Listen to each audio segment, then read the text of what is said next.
So yun mga idol, update tayo sa ating ginawa dito sa kondo ko, no? Na partition.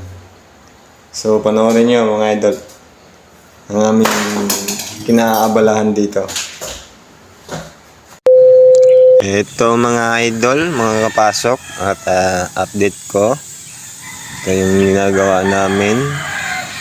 So andyan na yung mga ibang gamit na gagamitin sa kondo kunuhay na bahay na yan. At ayan, nakabitan na namin ng plywood at pinto yung aming ginagawang partition. So nalagyan lang namin na yan ng pati o masilya o pintura na lang. At ang ibang mga gamit na yan ay i-install na rin namin. Ayan, mga aircon, ayan, kama, at yung cortina na yan, ini-install ni Engineer Andres.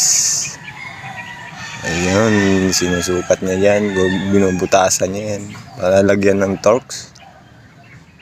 So ayan mga idol, update lang update.